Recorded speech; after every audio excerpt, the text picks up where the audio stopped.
Good morning. How are you? Perfect timing. I even got a regular place right next door instead of.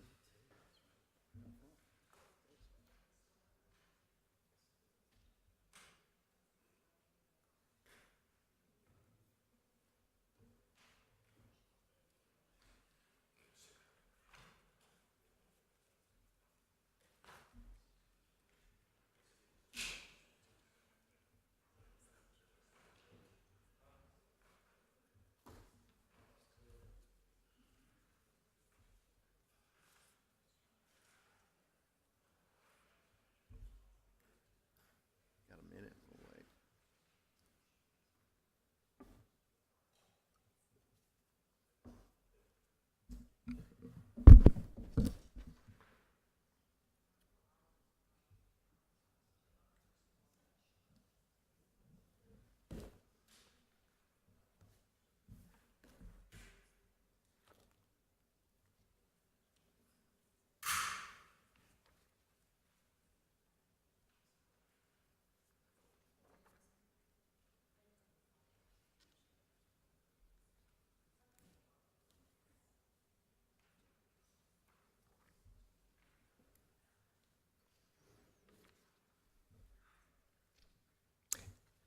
Good morning, everyone.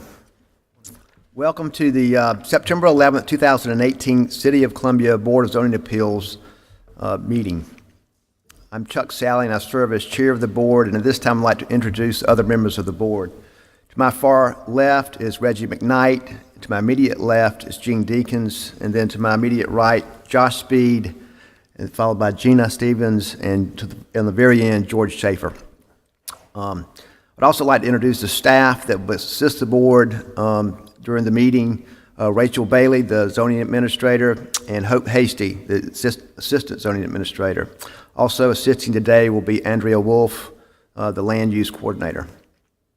The board is charged with hearing applications for special exceptions, variances, and administrative appeals. All testimony is recorded for the record, and anyone wishing to speak will need to be sworn in and come to the podium to speak. No testimony may be taken from the floor. When you come to the podium, please state your name and please speak clearly into the microphone.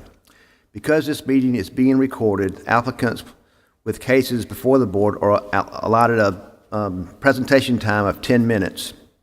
This time also includes all persons presenting information on behalf of the applicant. This time limit does not include any questions asked by the board or staff regarding the case. Any member of the public may address the board in intervals of 3 minutes or 5 minutes if you're a spokesman for an established body or group. The applicant then has 5 minutes for rebuttal. The board reserves time right to amend these limits on a case-by-case basis.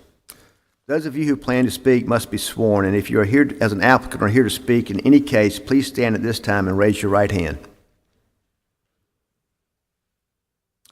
Do you affirm or attest that the testimony you will give today is the truth and nothing but the truth? This time I will turn the meeting over to Ms. Bailey. Good morning. The Board of Zoning Appeals uses the consent agenda to approve routine matters by a single motion and vote. If a member of the board or the general public wishes to, excuse me, I'm losing my voice, wishes to discuss an item on the consent agenda, they may request that it be removed from the agenda and considered during the regular agenda. The board then approves the remaining consent agenda items.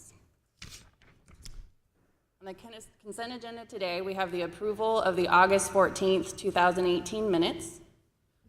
We have item number 2, case 2018-0067 at 2210 Wallace Street. This is a variance to lot coverage requirement for an addition to a single-family residence. Item number 3, case 2018-0068 at 2204 Sumter Street and 2128 Sumter. This is a special exception to lease remote parking for a physical fitness facility. Case number 4, 2018-0069 at 522 Sims Avenue. This is a variance to the rear yard setback for a porch addition. And item number 5, case 2018-0072 at 3300 Rosewood Drive. It's a special exception to expand the footprint of an existing school in a residential district.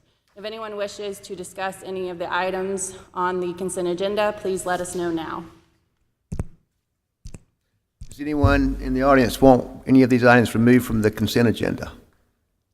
Is anyone on the board? In that case, I'll entertain a motion. I'd like to make a motion that we approve the consent agenda, subject to any staff comments. Second. We have a motion. All in favor say aye. Aye. All opposed? Consent agenda passes. All right, first item on the regular agenda is case number 7, 2018-0070. It's 609 Sims Avenue. It's a variance to the front and side yard requirements for an accessory structure. I believe the applicant is here and they are welcome to come forward.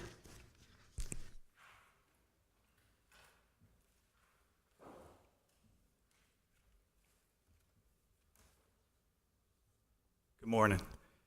I'm William Reynolds, and I own the property at 609 Sims Avenue along with my law partner, and we are seeking a variance to add a structure to cover 3 parking places in our parking areas.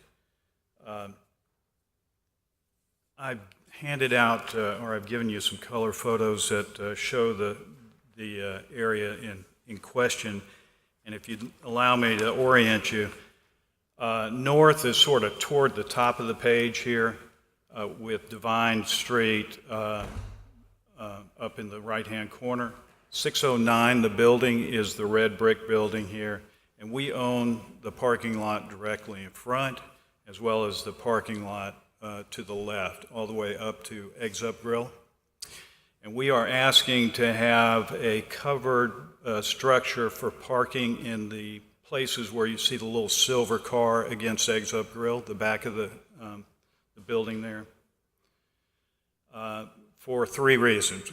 Not only for shade, but you can also see this tree, not very well, but this blob right at the front of the property line is a tree. It's about a 60-foot, 40 to 60-foot maple that drips something all year long, either sap or bird droppings or leaves. I'll also ask you to note that the Eggs Up Grill building goes all the way out to the property line. These little knee walls, the beige knee walls you see at our entrance is our property line. And we're really asking for 2 variances. One is a variance for the fire code, section 17281, which requires that there be 3 to 5 foot separation between buildings. I'm assuming that that's for firefighters to enter a building, a burning building, get in without having to tear the other building down. My assumption would be this would really not impede any kind of firefighting services because our structure really won't have any walls to it, just a roof. The second variance we're asking for is probably the most problematic, 17-275, requiring a 25-foot setback from the front property line. Again, you can see that our front property line is the building in front of ours side property line. We don't have any alternative, and that's the variance that we're asking for so that we can put the structure right up to the knee wall. It won't extend any closer to the street than the property that it's not attached to, but abuts up to.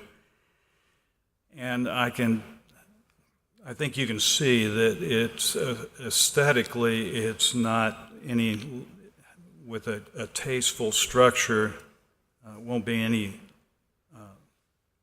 less pleasing to the eye than what we have right now. A flat wall with mechanicals and a service entrance in the back. Thank you.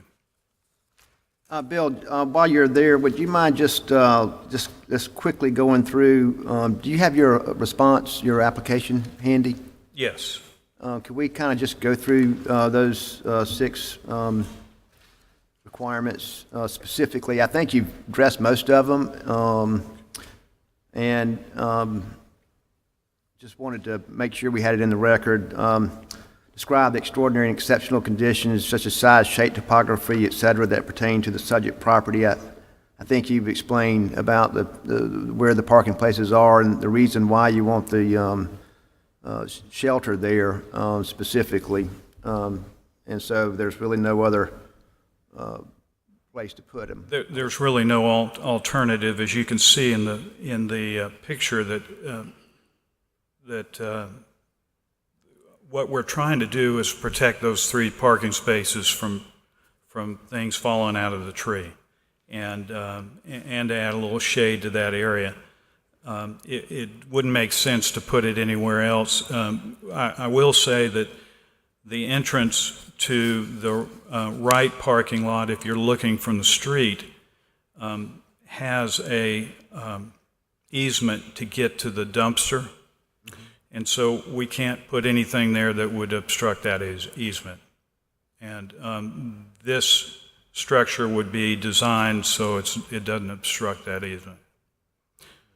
Is this, and I'm assuming this is a freestanding 4-column structure? Is that what it will be? It would be a freestanding, I wouldn't even call it temporary, because they build it on site. They anchor it with the spiral kind of anchors so it doesn't blow away.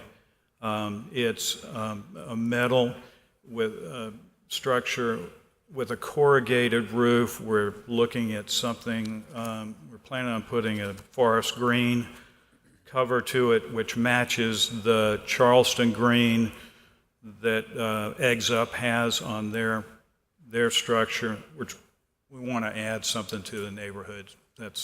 And you can see on your computer here that it's a lot like the structures in the picture. These are just samples.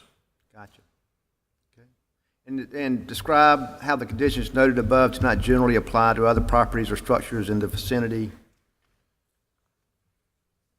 I'm not sure where. Oh, okay. Number 2. I think, again, if you look, the residences are down Sims Avenue. And if you look currently from your front window into our parking lot, what you see is a big flat beige wall that's got, it's not very pretty. It's got mechanicals on top of it and they do the best they can, but what you see is what you get. And I think adding a little depth to that wall would make it less obtrusive. And then the 3, describe the ways in which the application of the requirements of the zoning ordinance effectively prohibit or unreasonably restrict the utilization of the subject property.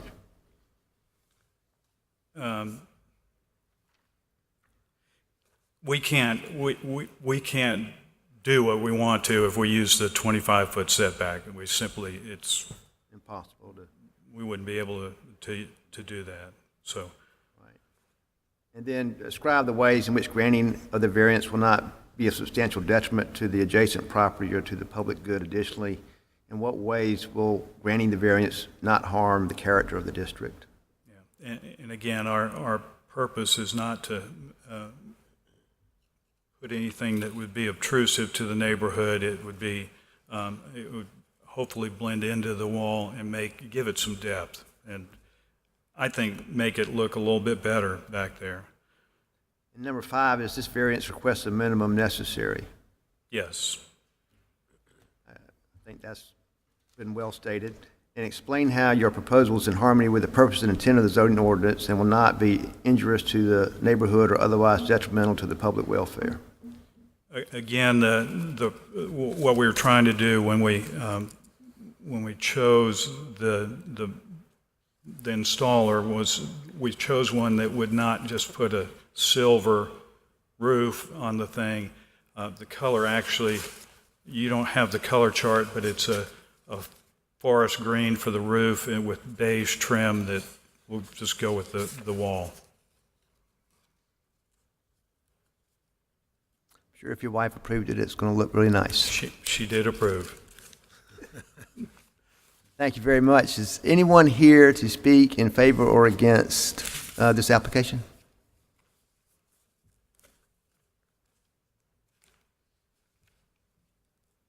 Any questions from the board? I did want to clarify one thing. It's actually a variance just to 17-281. 281 is the accessory structure section of the code. It pulls in the side yard requirements as well as restricts in the front yard, so it all falls in under the same. So, and I also just want to note, we're not varying fire code. We can only vary what's in the zoning code. Understood.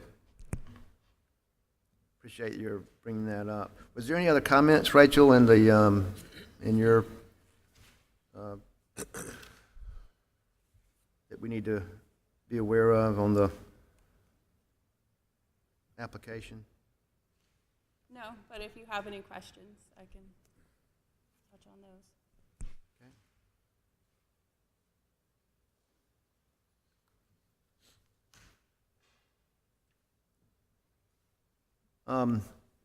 I'd like to make a motion that we approve this request, subject to staff comments in the application, based on the testimony of the applicant and his also written application. Second. We have a motion and a second. All in favor say aye. Aye. Aye. All opposed? Thank you.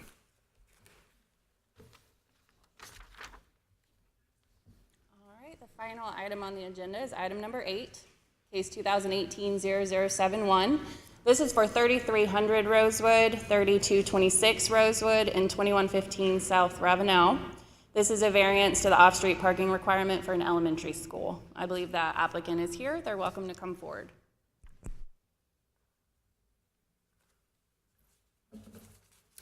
Good morning. My name is Doug Quackenbush with Quackenbush Architects. We're obviously the designer of this addition to Rosewood Elementary. The project, as you've seen in your materials, is a new addition to replace the library that's currently at the school, which is woefully undersized. This will be a very special Just for library. clarification, so that was the also the variance that we've already voted on in the consent agenda, correct, for the expansion? Yes. So specific to parking, important to note that the library addition was cited to be both responsive to the internal needs and circulation of the school. The library location is very strategic, but also to minimize any impacts to an historic school, which we're adding on to.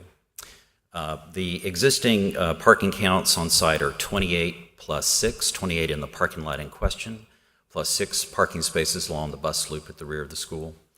Our impacts reduce that 28 to 11, maintain the 6, and then we're adding 31 parking spaces on the adjoining property. That adjoining property has been owned by the district for several years, but has not been developed into a proper parking lot, as you might say. We have vetted the parking numbers, obviously with the school. We're meeting all of the needs for staff and visitor parking with a proposed parking count of 48. So I'll stop there and entertain any questions. And I just want to note, a special exception was approved for that additional parking across the street in 2006. So why are we trying to? Why do we need to approve it again? Oh, That was a special exception to allow that parking in the residential district. Right. So, and it set a number, but there were also on-site spots that were already existing. This is cutting into what was existing on-site. So their numbers as a whole are going down. down. Got it. Would you mind? Do you have your application handy? Could you go through the criteria for us in your application? Sure. Beginning with which question? 1, describe the extraordinary and exceptional conditions that pertain to the subject property. Rosewood is a special exception to the RG2 zoning. The school is historic, has many site limitations, preventing it from adding additional parking beyond what we're applying for. The school district has purchased this adjacent lot, and this is the first time that it's being developed into legitimate parking that will serve the needs. And describe how the conditions noted above do not generally apply to other property or structures in the area. The other properties are residential in nature and obviously doesn't apply to a school.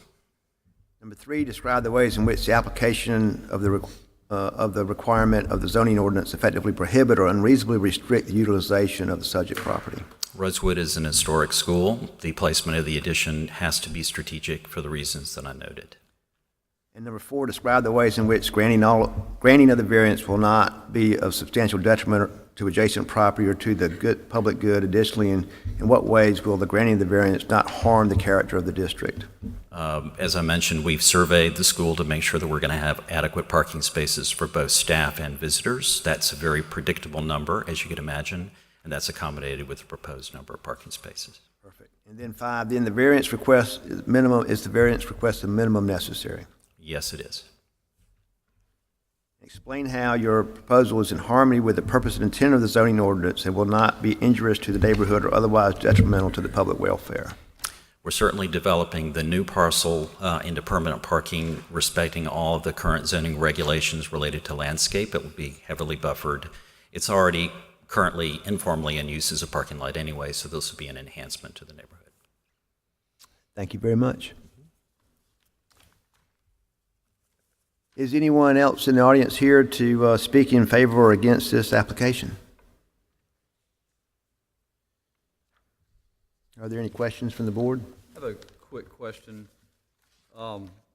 Recognizing that the parking lot redevelopment will have to meet all the city's land development regulations, what are you doing with your increase in stormwater on the property?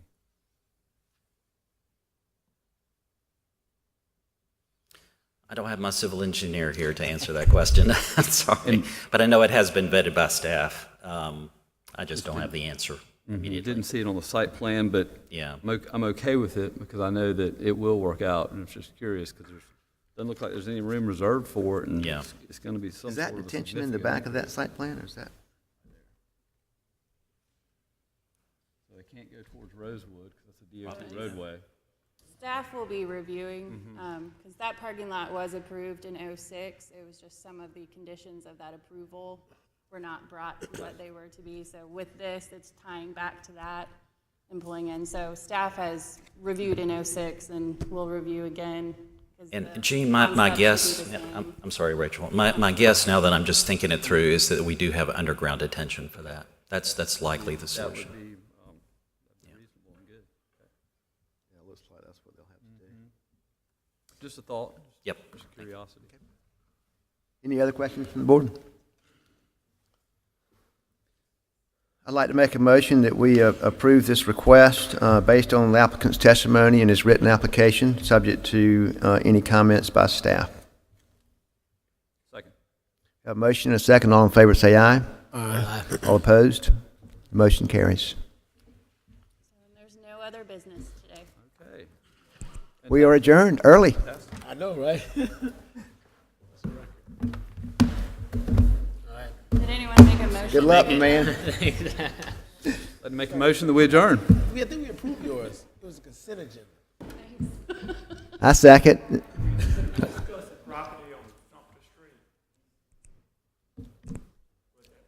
That was on the consent agenda.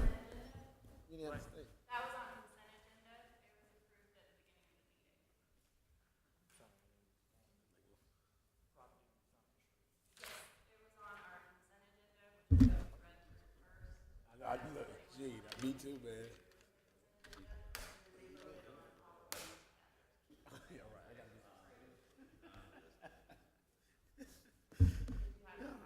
You're right, I love it.